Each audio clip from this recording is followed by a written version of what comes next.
So we touched on it just before we got started, and I was interested in this myself when I was looking at your book. You talk about the 4 money quadrants.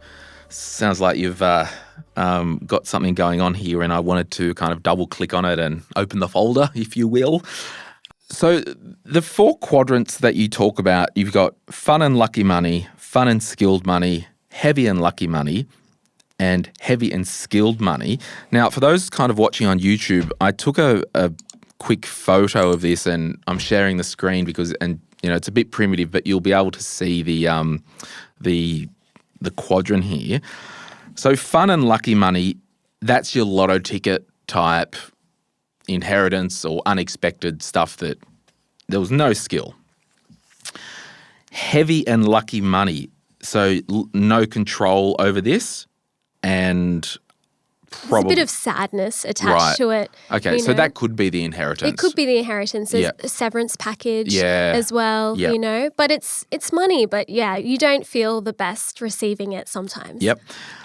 So that's the top left, fun and lucky, bottom left, heavy and lucky money, top right is fun and skilled money, and bottom right is heavy and skilled money.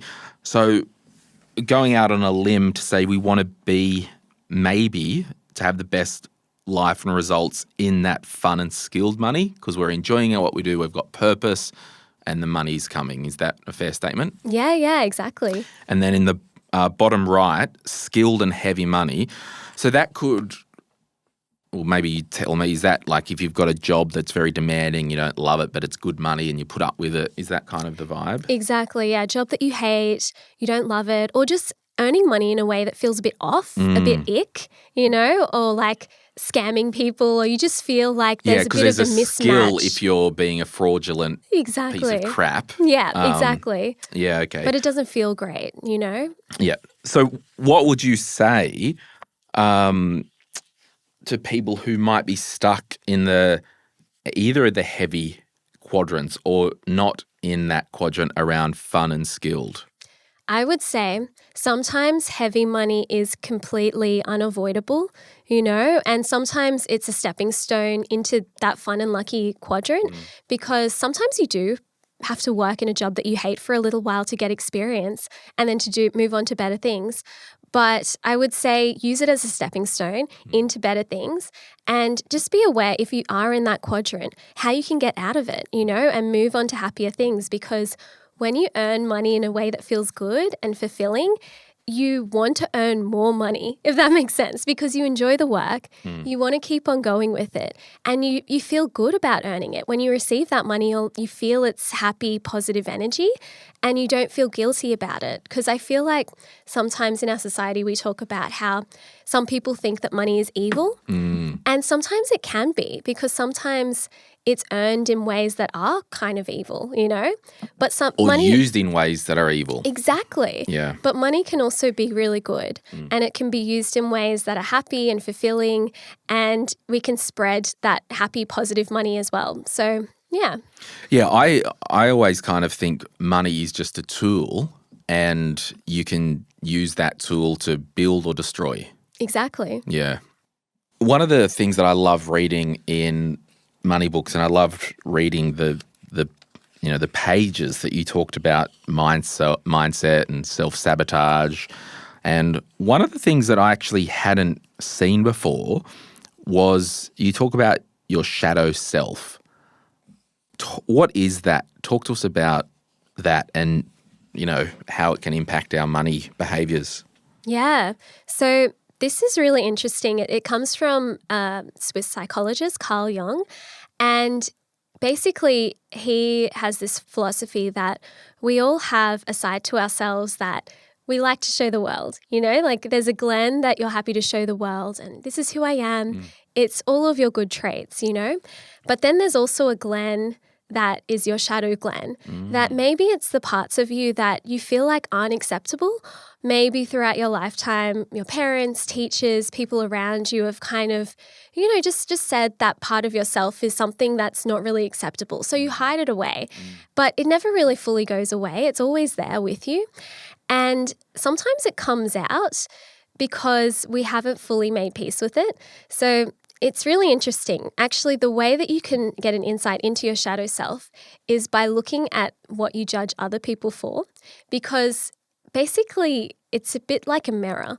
If I can see you doing something, it's because I already have that in me as well. So I'll give you an example. For me, my shadow self is selfish.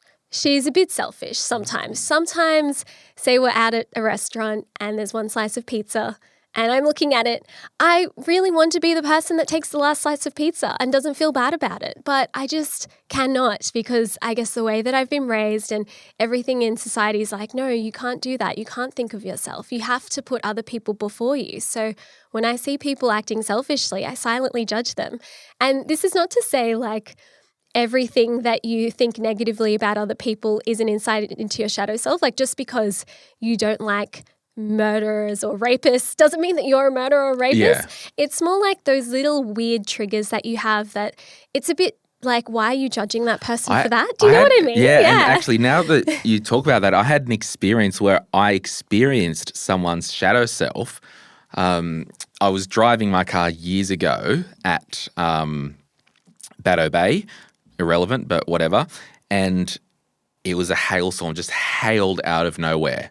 And it was just white everywhere. And I'm like, oh my gosh. And then I'm like, okay, there's just, anyway, I'm driving, went around the corner, like going 30 Ks an hour, really slow.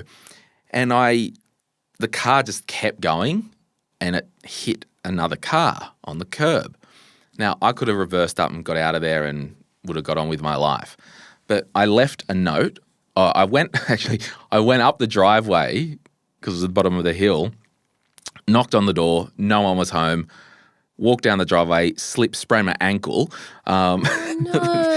Anyway, don't bury the lead. And I left a note like, hey, it was hailing here earlier. I've slid into your car. Here's my details. Please contact me and we'll get it repaired. And the guy called me and he was such in shock that someone would leave a note. And I was thinking, are you so surprised because you wouldn't leave a note? Yeah. I don't know. I always think about that as like, why is this person so surprised and grateful that I left a note? Yeah, exactly. I just like, no, that's what people do. Unless he's had experiences where people didn't leave notes. Anyway. Yeah. So yeah, it's a really good theme. What do you like? You talk about limiting money beliefs.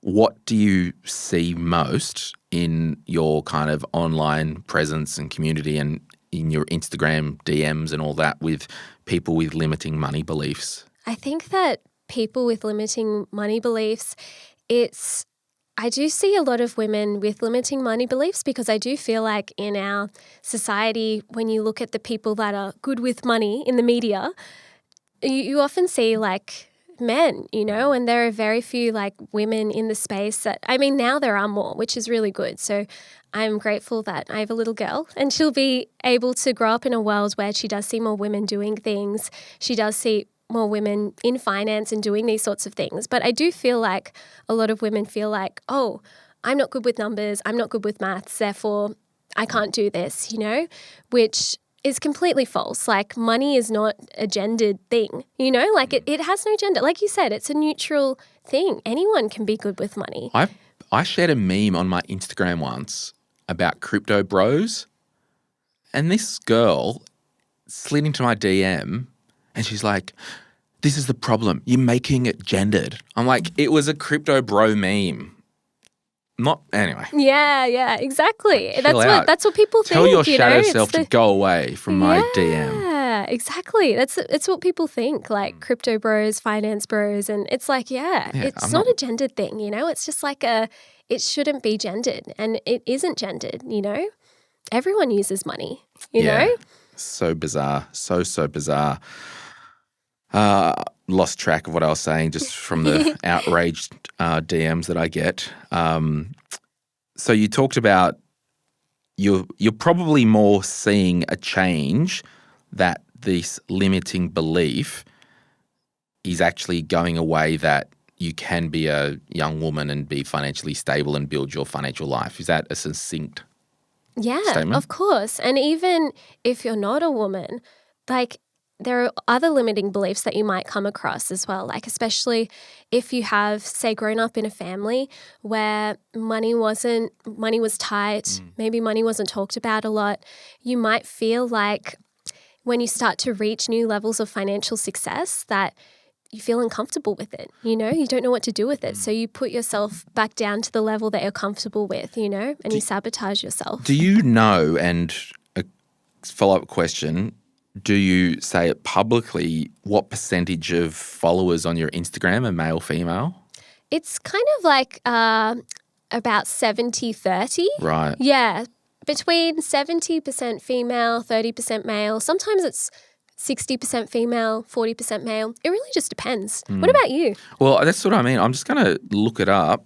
I'm pretty much over Instagram. I'm just trying to find analytics. Where is it? I think there is a high skew to women. I don't even know. Oh, gosh. It depends on the platform too, because I have noticed on YouTube, it kind of flips. So it's 70% male, 30% female. Yeah. Yeah. Do you have any idea where the analytics are? Oh, yeah. So let me have a look. I just went to the settings there. I'm so over Instagram because it's so transactional.